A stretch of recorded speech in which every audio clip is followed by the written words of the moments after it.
सिद्धि की शादी के बाद वो ससुराल चली जाती है। पीछे रह जाती है भाभी रानी।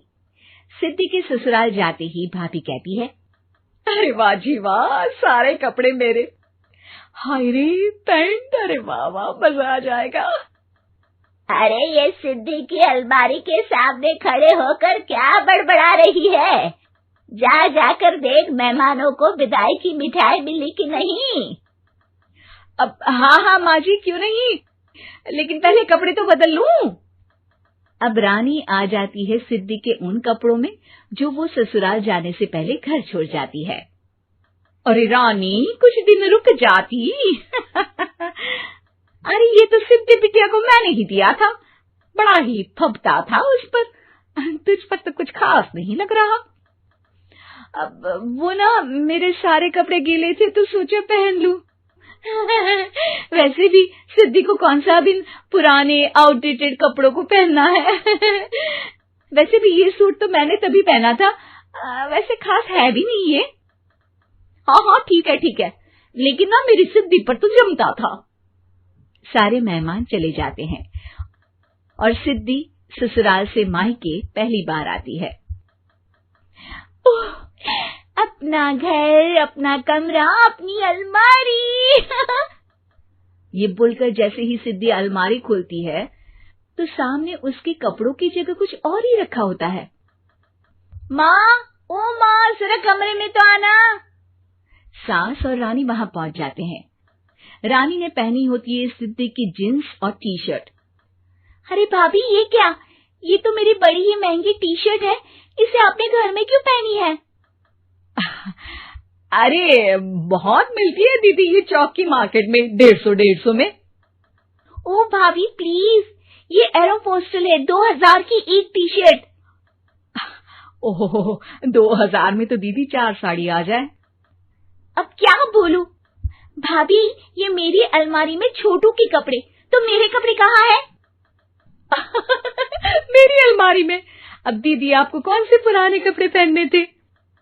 माना भाभी, लेकिन मैं जब घर आती तो यही सब पहनती ना। अरे तुम तो बड़ी कंजूस हो दीदी। खैर, वक्त आता है जब सिद्धि ससुराल के लिए रवाना हो रही होती है। अरे रानी, अंदर से सिद्धि का गिफ्ट ले आ, लड़की पहली बार ससुराल से मायके आई है।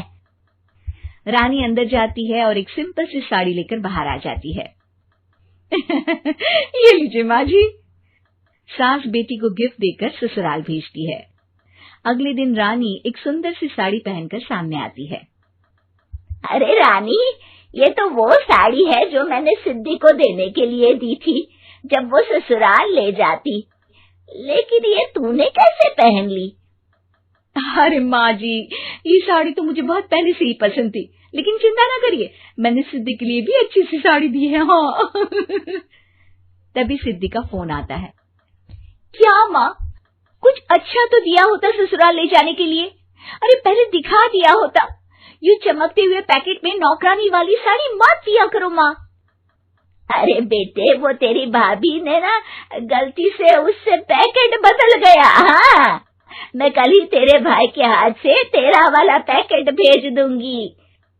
अरे रहने दो माँ, आई एम श्योर भाभी ने अभी वही साड़ी पहनी होगी जो तुमने मेरे लिए रखी थी।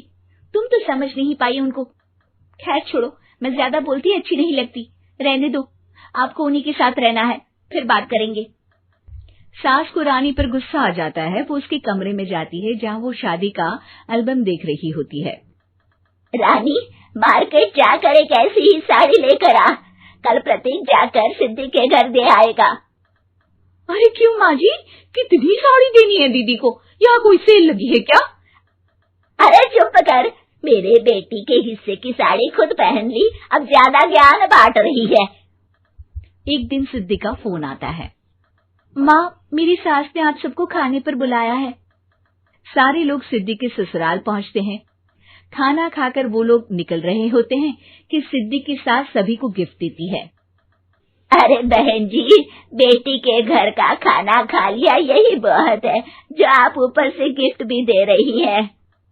अरे बहन जी, आप भी कहाँ इन बातों पर विश्वास कर रही हैं।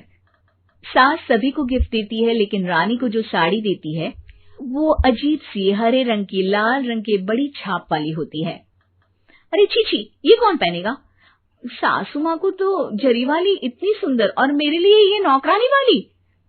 अरे भाभी, दरअसल मैं जब भी घर आती थी आप वापसी में ऐसी ही साड़ी देती थी ना, तो माँ ने सोचा कि आपको आपकी पसंद की ही साड़ी क्यों ना दी जाए। बेचारी रानी, बोलती भी तो क्या। सिद्धि और सास रानी का चेहरा देखकर हंसने लगती है, तो रानी समझ जाती है कि अपने ही बिछाए जाल में